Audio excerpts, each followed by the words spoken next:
공개 강연에 경청할 내용은 연재를 말씀드리면 하나님은 당신을 소중히 여기는가. 삼천 남부 회중과 연합하고 계시는 오현철 형제께서 소개해 주시겠습니다. 연단으로 초대하겠습니다.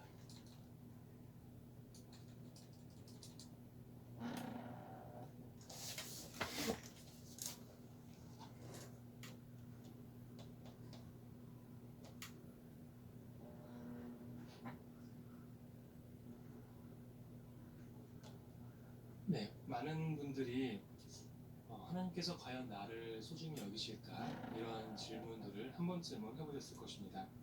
온 우주의 창조주이시고 가장 높으신 분이고 또 수억의 천사들을 거느린 여호와 하나님께서 이 지상에 살고 있는 수많은 사람들 중에서 그렇게 특별할 것 없어 보이는 나를 소중히 여기실 만한 어떤 이유가 있을까요? 우리가 이 점에 대해서 정확히 이해하기 위해서는 여호와의 특성에 대해서 깊이 생각해 볼 필요가 있습니다. 또 그분이 그동안 사람들을 어떻게 대해 오셨는지 성경의 기록들을 또 자세히 살펴볼 필요가 있습니다. 성경에서는 우리가 하나님에 대해서 좀 더 쉽게 이해할 수 있도록 돕기 위해서 다양한 칭호 또 의인화된 어떤 예를 사용해서 그분을 묘사하고 있습니다. 하지만 사실 아무도 하느님을 직접 만나본 적이 없죠. 그래서 아무래도 각자의 경험에 따라서 그분에 대한 생각이 영향을 받을 수밖에 없는 것 같습니다. 예를 들어서 성경에서는 여호와께서 왕좌에 앉아 계시고 영광의 빛으로 둘러싸여 계신 그런 분으로 묘사를 합니다. 그런데 어떤 사람이 좀 그런 계급 사회나 압제적인 이런 사회에서 자랐다면은 그 높으신 여호와께 감정적으로 가까이 가기가 좀 어려울 수 있습니다. 또 어떤 사람은 그 가정 환경이 불우해서 아버지의 사랑을 느껴본 적이 없는 그런 사람도 있겠죠. 그런데 그 성경에서는 하나님을 사랑이 아주 많은 그런 아버지로 묘사합니다. 그러다 그런 사람은 아마 하나님께서 가지고 계신 그런 우리에게 가지고 계신 깊은 감정을 느끼기가 좀 어려울 수도 있겠죠. 또 지금 어떤 사람은 아주 경쟁적인 이런 사회에서 살다 보니까 서로의 능력으로 사람들을 평가합니다. 어떤 사람은 좀 능력이 좀 좋은 사람이 있고 어떤 사람은 이 사람은 좀 무시할 만하다 이렇게 여기게 될 수 있죠. 이런 관점으로 하나님을 생각하니까 하나님 앞에 나는 너무도 미약하고 무시할 만하다 이렇게 또 여기게 될 수 있습니다. 하지만 우리가 기억해야 할 점은 우리가 어떤 경험을 했든 또 나나 다른 사람이 나를 어떻게 평가하든 그런 생각들이 여호와께 영향을 주지는 못한다는 점입니다. 함께 이사야 55장 8절 9절을 읽어볼까요? 이사야 55장 8절과 9절입니다.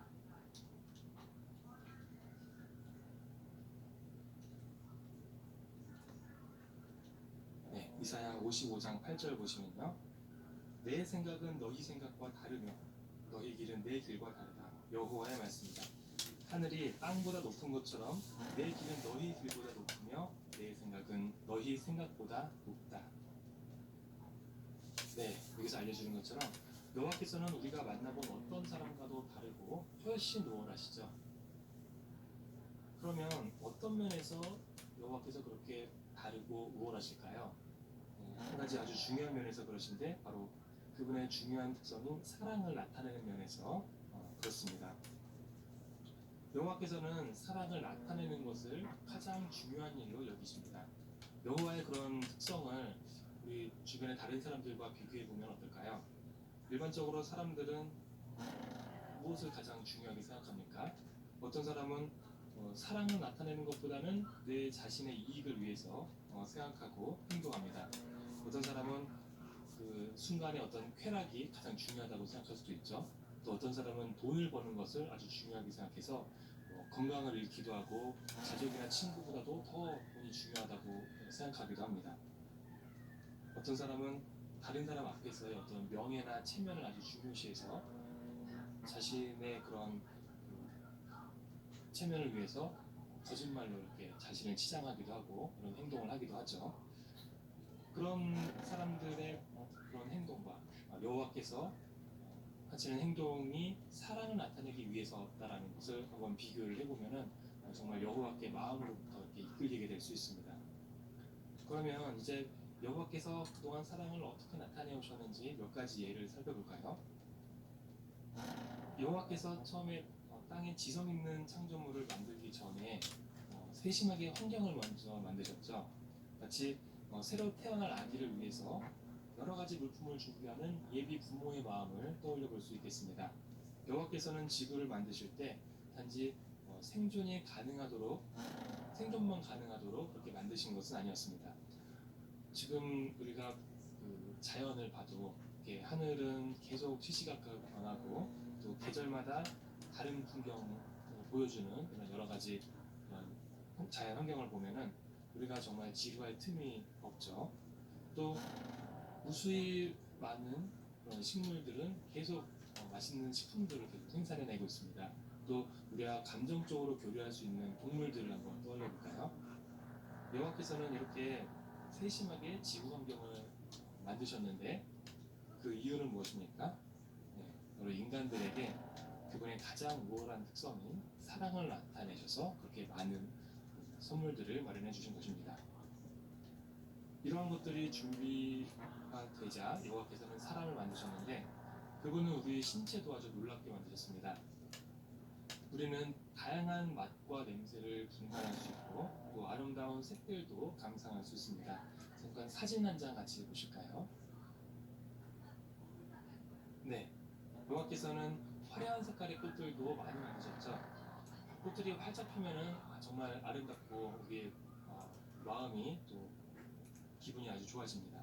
반면에 여기 오른쪽 사진처럼 우리가 그냥 흑백으로만 사물을 볼 수 있다고 해도 사는데 그렇게 큰 문제가 있지는 않을 것입니다.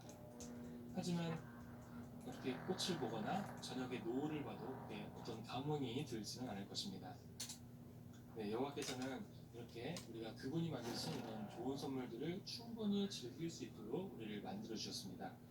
여호와께서 주신 이런 많은 선물들로 인해서 우리 마음이 즐거워질 때 자연스럽게 여호와께 감사하는 마음이 생기지 않습니까? 네, 사진 감사합니다. 네, 이 모든 것은 우리가 삶을 즐기기를 바라셨던 여호와의 사랑 때문에 가능한 것이었습니다. 여호와께서 이렇게 세심하게 첫인간 아담을 창조하셨는데 아담은 아름다운 이런 에덴 동산에서 하나님께서 마련해 주신 환경과 여러 가지 선물들을 즐기면서 분명히 아주 행복해 했을 것입니다. 그러면 그 모습을 보는 하나님께서는 어떤 기분이셨을까요? 네, 성경에서는 그 장면이 단지 한 문장으로 짧게 묘사되어 있는데요. 창세기 1장에 보면은 하나님께서 자신이 만드신 모든 것을 보시니 아주 좋았다 이렇게 기록이 되어 있습니다. 짧은 표현이지만 여호와께서 아주 기뻐하셨다는 것을 알 수 있습니다. 마치 부모가 이렇게 새로 태어난 아기를 위해서 여러 가지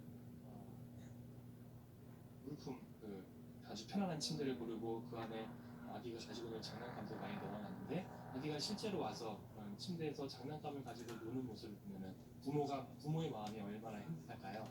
아마 하느님의 마음도 그런 마음이셨을 것이라고 우리가 생각해 볼 수 있습니다. 또 여호와께서는 아담이 행복한 삶을 계속 이어가기를 바라셨는데 그러려면 단지 신체적인 필요만 충족되어서는 안 되었죠. 아담이 막 창조되어서 눈을 떴을 때 그는 어떤 느낌이었을까요? 어떤 그 낯선 환경에 버려진 고아와 같다고 이렇게 느꼈을까요? 네, 그렇지 않습니다. 성경에서는 그가 하느님의 아들이었다고 알려주는데 여호와께서는 아담이 눈을 뜨자마자 그와 의사소통하시면서 그에게 많은 점들을 알려주셨습니다. 예를 들어서 여호와께서 어떻게 사람으로 그를 창조하셨는지, 그를 위해 땅을 어떻게 준비하고 또 그가 할 일이 어떤 것들이 있는지 이런 것들을 친절하게 알려주셨죠. 지금은 점점 더 많은 사람들이 창조를 믿지 않고 인간이 저절로 만들어졌다고 생각합니다. 하지만 그런 생각은 사람이 인생의 진정한 목적을 찾기 어렵게 만듭니다. 마치 고아와 같다고 할 수 있죠. 그러다 보면은 어떻게 살아야 하는지 혼란이 생길 수 있습니다. 그냥 배를 잇는 것이 인생의 목적일까요? 아니면 어차피 죽을 인생이니까 지금 이 순간을 즐기는 것이 삶의 전부일까요? 어떤 도덕 규범은 꼭 필요하고 어떤 규범은 필요가 없을까요? 이 지구의 미래는 어떻게 될까요? 사람들은 이런 질문들에 대한 답을 찾을 수 없다고 생각하고 아주 불안해합니다. 하지만 아담은 그들처럼 그렇게 혼란스러울 필요가 없었는데 분명히 여호와와의 그런 친밀한 교류를 통해서 안정감을 느꼈을 것입니다. 또 여호와께서는 사람이 일을 하면서 그 일로부터 보람을 얻는 것이 삶의 아주 행복한 삶의 중요한 조건임을 아셨죠. 그래서 그에게 막중한 일을 맡기셨는데 바로 막 창조된 그런 동물들의 이름을 짓는 일, 그리고 그 에덴 동산을 전 지구적인 그런 범위로 확장시키는 그런 일을 맡기셨습니다. 여호와께서 일을 시키고 또 아담이 그 일을 수행하니까 마치 어떤 대기업의 회장님과 말단 사원 같은 그런 관계였을까요? 회사에서는 오랫동안 열심히 일해도 아마 그런 회장님과 개인적인 친분을 맺을 기회는 거의 없을 것입니다. 하지만 여호와께서는 그런 방식이 아니라 가까이에서 아담과 함께 일하셨는데 아담이 일을 힘들게 하도록 그냥 내버려 두지 않으셨습니다. 예를 들어서 아담이 동물들의 이름을 지어야 하니까 여기저기 그 수많은 동물들을 찾아서 막 헤매고 다녔을까요? 네, 그럴 필요가 없었는데 창세기 기록을 보면은 2장 19절에 보니까 여호와께서 동물들을 하나씩 아담에게 데려오셨고 그러면 아담이 잘 관찰해서 그 동물의 이름을 지어주었습니다. 네, 여호와께서 함께 일하신 것이죠. 그거는 가까이에서 아담과 함께 일하면서 아담이 열심히 일하는 모습을 보면서 아주 대견해 하셨을 것입니다. 이렇게 여호와께서 처음에 첫인간 아담을 얼마나 세심하게 돌보셨는지, 그를 얼마나 사랑하셨고 그와 대화하면서 얼마나 즐거우셨을지 이런 점들을 좀 생각해 보면 여호와께서 그 다음에 보이신 더 큰 사랑의 행동도 어느 정도 이해할 수 있게 됩니다. 나중에 아담이 여호와와의 그런 충절을 지키지 못하고 결국 반역을 하게 되었을 때, 그래서 범죄자가 되었을 때 여호와께서는 얼마나 실망하고 슬퍼하셨을까요? 여호와께서는 이제 아담을 대할 때 더 이상 아버지와 아들의 그런 관계가 아니라 판사와 죄인의 관계가 되어서 그에게 사형 선고를 내려야 하셨습니다. 하지만 그렇다고 해서 여호와의 사랑이 거기에서 그친 것은 아니었습니다. 이렇게 요한일서 4장 9절 10절을 또 읽어보실까요? 요한일서 4장 9절과 10절입니다.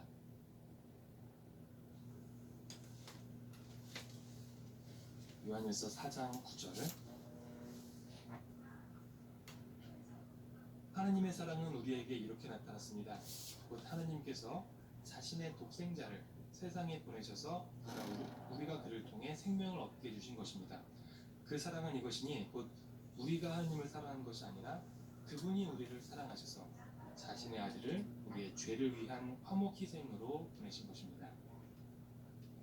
네, 여호와께서는 아담의 후손들을 생각하셨습니다.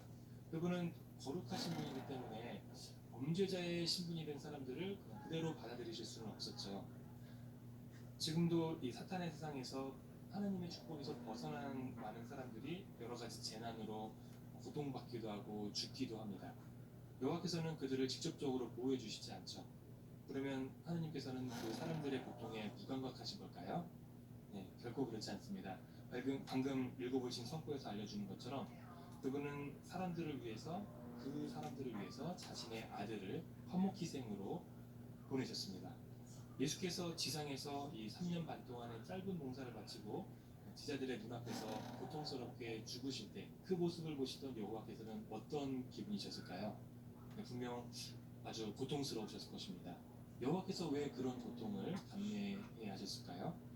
네, 방금 이 성구에서는 요한일서 4장 10절에서는 그분이 우리를 사랑하셔서, 네, 이 말은 여호와께서 사람들을 사랑하셨는데 자신의 독생자의 생명을 희생하실 정도로 사랑하셨음을 의미합니다.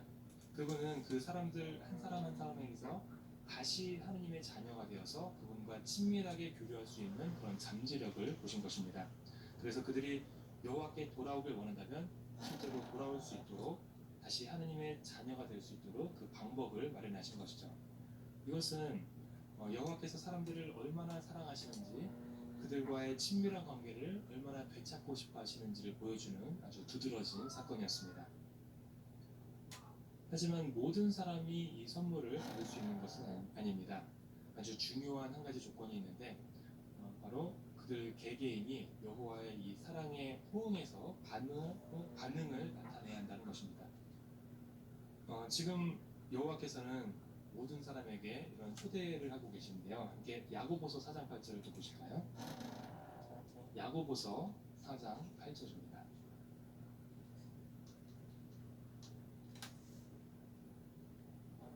(4장 8절) 하느님께 가까이 가십시오. 그러면 그분이 여러분에게 가까이 오실 것입니다. 죄인들이여 손을 깨끗이 하십시오. 우유부단한 사람들이여 마음을 정결하게 하십시오.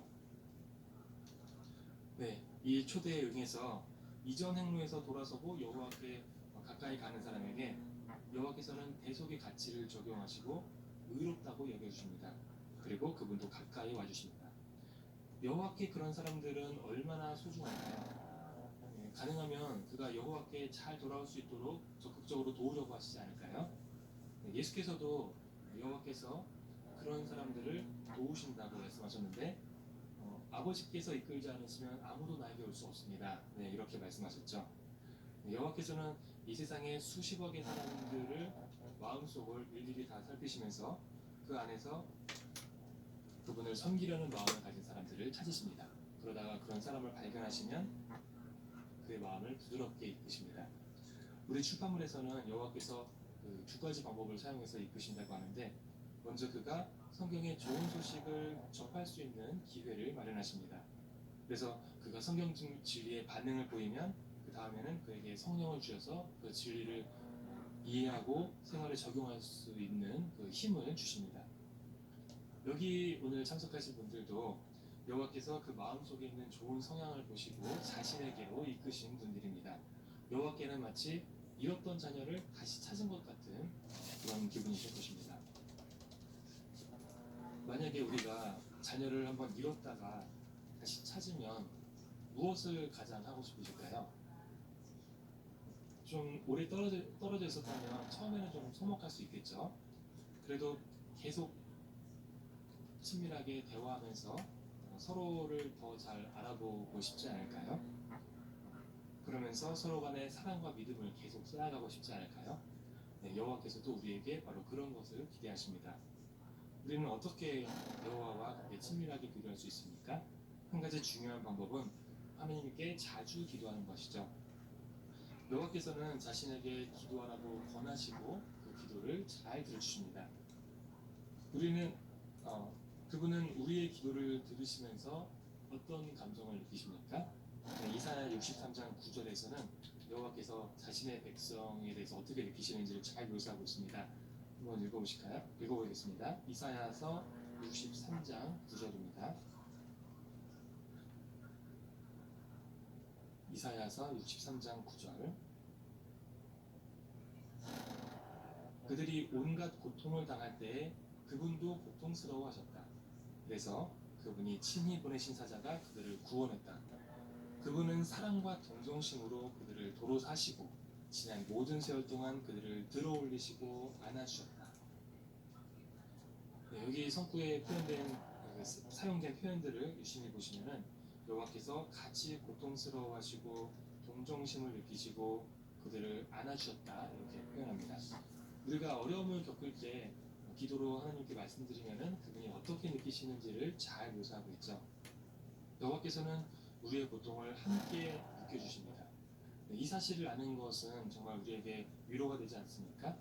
여호와께서는 동정심이 아주 많으시고 또 그러시기 때문에 우리의 기도를 결코 외면하시지 않습니다. 오히려 다양한 방법으로 우리를 돌봐주시고 견딜 힘을 주시는데, 우리도 여기 성구의 표현처럼 여호와께서 우리를 들어올리시고 안아주신다 이렇게 느끼게 될 수 있습니다. 이렇게 여호와께 자주 기도하고 그분의 응답을 경험하다 보면 정말 여호와와 가깝다고 느끼게 될 수 있습니다. 어떤 사람은 그래도 여호와께서 자신을 그렇게 소중히 여기신다는 사실이 잘 믿어지지 않을 수 있습니다. 예를 들어서 오랫동안 안 좋은 습관이 있어서 변화하려고 노력하지만 그게 또 잘 안 되고 계속 여호와를 실망시켜드린다고 느끼게 될 수 있죠. 또 어떤 사람은 자주 실수와 잘못을 하는데, 예를 들어서 뭐 자주 말실수를 해서 주변 사람들에게도 상처를 주기도 하고 그렇게 될 수 있고, 또 그 외에 뭐 다양한 불안전성을 극복하기가 정말 어렵다고 느끼는 분들이 많이 있습니다. 그러다 보면은 자존심도 떨어지고 누구도 나를 소중히 여기지 않는다 이렇게 느끼게 될 수 있죠. 하지만 하나님께서 보시는 방식은 이 사람이 보는 방식과 다릅니다. 우리에게는 나 자신이나 다른 사람의 어떤 단점이 또 실수가 좀 두드러져 보일 수 있습니다. 하지만 여호와께서는 우리가 결국 완전해졌을 때 어떤 모습일지를 보실 수가 있습니다.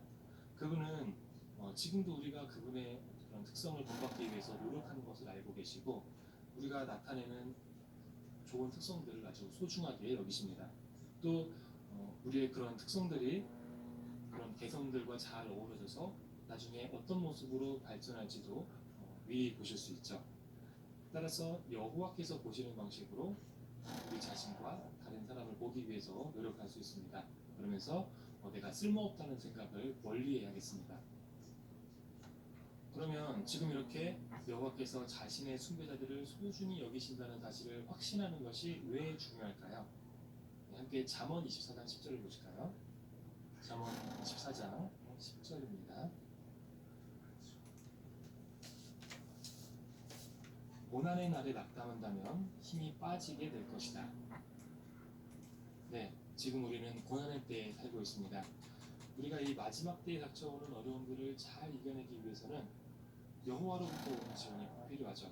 그런데 어떤 사람이 여호와께서 나를 좋아하시는지, 내 잘못을 용서하셨는지 이런 점들을 확신하지 못한다면 그분께 다가가서 힘을 얻을 수 있을까요? 오히려 힘이 빠지게 되지 않을까요? 지금은 자신이 쓸모없는 사람이라고 낙담할 때가 아닙니다. 오히려 여호와께 계속 가까이 가기 위해서 노력해야 할 때입니다. 여호와께서도 우리가 그분에게 돌아와서 계속의 가치를 잘 사용하고 죄를 용서받기를 원하시죠. 그리고 그분의 지원과 사랑을 온전히 확신해서 우리가 지금 닥쳐오는 여러 가지 어려움들을 잘 이겨내기를 바라십니다. 반면에 사탄은 우리가 낙담하고 힘이 빠져서 포기하기를 바라죠. 잘 아시다시피 이런 낙담은 사탄이 잘 사용하는 무기 중에 하나입니다. 그러므로 우리는 사탄의 계략에 빠지는 것이 아니라 여호와의 사랑을